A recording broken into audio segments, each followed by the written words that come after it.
Good afternoon, all. CamelbackTrading.org coming to you this Friday afternoon, April 8th, and we're looking at Window Traders Market Profile of SPY, IWM, and Triple Qs. So, a lot to talk about. We're going to go over all the charts for all three of these indices. A lot of movement these last 3 days, but so much of it really just inside of balance. I mean, the market sells off late in the day, but the bottom line is this. We had an inside day in both the ES and the righty. Well, Triple Qs did take out yesterday's low by like 18 or 20 cents. You can basically treat it as an inside day on Monday. We are strictly in a 3-day balance for SPY. Russell and Qs are still technically down. They never took out a previous day's high. Russell, if you want to call down to balance, I guess you could since it's an inside day. But Qs took out yesterday's low. So they are still technically down. We'll go over all those charts. Interesting day again after yesterday's close when there was that massive short covering. We opened today below the price probe, below the single prints, got into the day's range, tried to push down in A and B. ES has a poor low, SPY doesn't. SPY took out A's low by 3 cents. I'm in 5-tick increments. That's why it doesn't look like it did, but it did.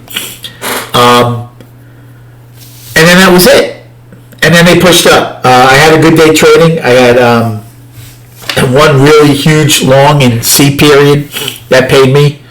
I didn't get huge on the pullback in HI and J, but I did not in H. I didn't do that in H at all. IJ, but made money on it, but it didn't do what I expected it to do. And so we'll go over everything right now.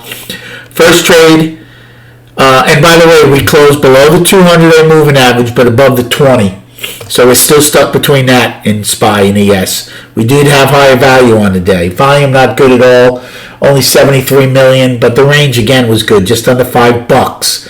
So range is continuing to be good. Volume is drying up, and we'll probably dry up some more next week with a 4-day week prior to Good Friday. I took a long in A period when we pulled back against a 20-day moving average, just a 10 lot, and it worked out the 445 calls. Then in C, I took a short the first time against the opening, which worked. It backed off on the 450 puts. Then it went back up again. I took one against the day's against A's high, thinking it would hold, or we would just fill the single prints and that's it. Well, it got above. It was a 5 lot. I added 5 above M's low a little bit. I was getting hurt. I was only short 10, but I was getting hurt. And then I said to the room, I said, this thing is gaining momentum, gaining speed. They're trying to get into the upper distribution. So I bought 100 of the 449 calls, and it popped. So when I bought the 100, I took the 10 off. Believe it or not, I was out like $500 on that 10 lot. Just a 10 lot. But the 100 lot paid me like $2,700. So I made like $2,200 on the trade when it popped for me, which is really nice. Then in E period, I took a small long when we took out D's low to stop the one-time framing because we still had the single prints, but nothing big. And those were the 447s. Now my last trade of the day, I was looking for an afternoon pullback. I was hoping I was very surprised we didn't take out the day's high. Then again, I was surprised we didn't take out the day's low yesterday against the previous low. Amazing, right? So when we were pulling back, I thought, I don't mind starting a long. And I did it in I period. Nothing big to start, but I kept adding. But every push up I was taking off. It wasn't feeling right. Initially, I thought I was going to take some really good size between F's low and E's low. I never did that. I was buying smaller start, 2s, 5s, 10s. Every little push up, 8 cents to a dime, I'd take off a bunch because it did keep pushing down. If I had flushed out straight down, alleviated all the longs up here, because you can't tell now, but everything was up here volume-wise at that point, I would have taken a much bigger piece against the single print fill and value low. But it didn't happen that way. They kept nickel and diming us. So I kept adding Adding, taking off, adding, taking off. I ended up making money on the trade, but the biggest I ever got was 50. And then J rallied, because I thought we would get 9 wide. Now another thing, we had raised pocket one point and then lowered it again. But I didn't care, I still thought we'd get 9 wide. So I still had 10 left when J went up, took them off, and I was fine. Well, it was the right thing to do because we came right back down and K made a new low. Now I bought a 10 lot at K's low, but that's it. Because we had filled single prints, we got below value low for a second, we got below the opening. I was like, this isn't your normal pullback where it pulls back and snaps right back. Only bought a 10 lot and only held it for a little while, and that was my last trade of the day because the market at that point just seemed exhausted, for lack of a better word.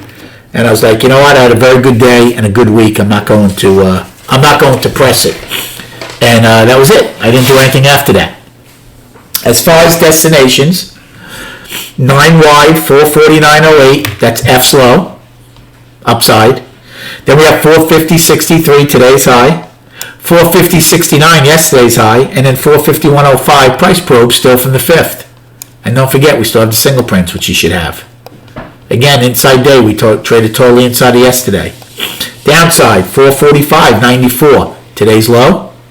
443.53, yesterday's low.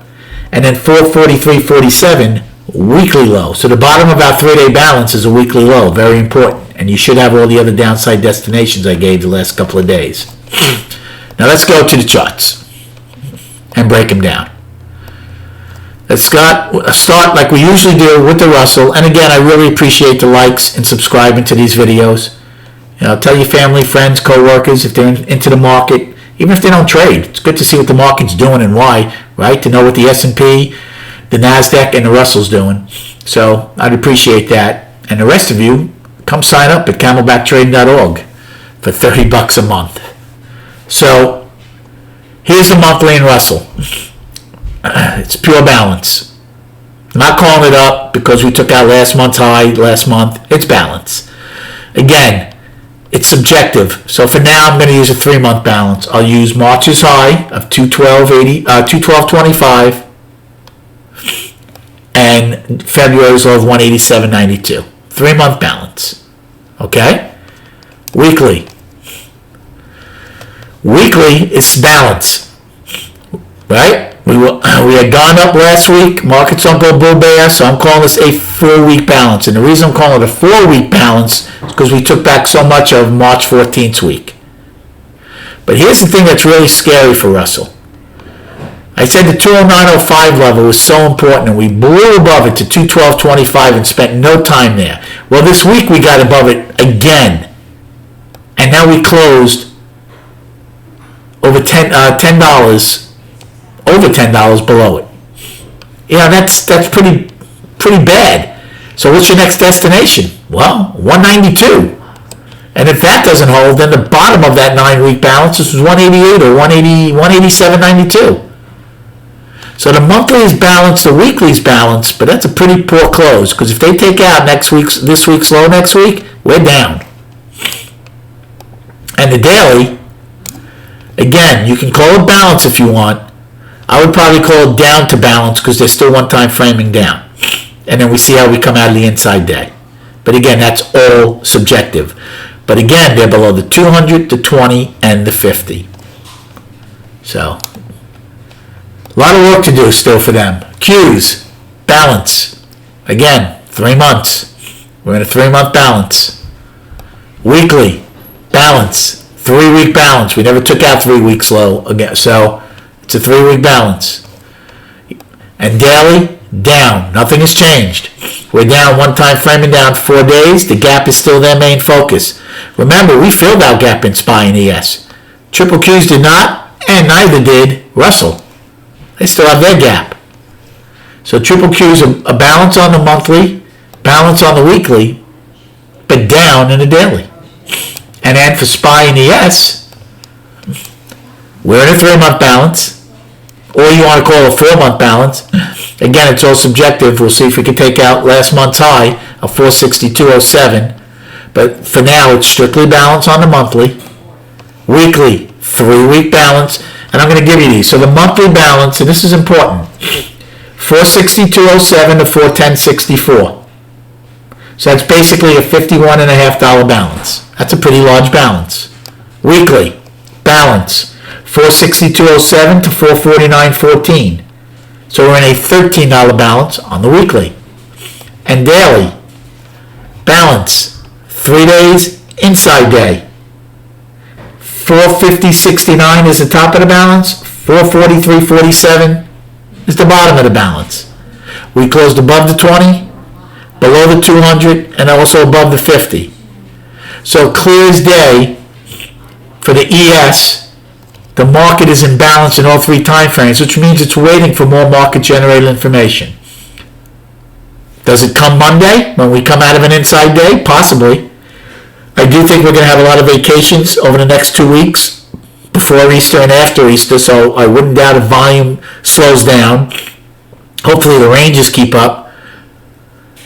Plus you have earnings that start coming out, especially some of the big ones. I don't know, probably start next week. If not next week, certainly the week after. So again, we'll see how the market reacts to that. But for now, we are waiting for more MGI. Hope you had a good day and a good week trading. Enjoy your weekend, and we'll speak prior to the opening on Monday.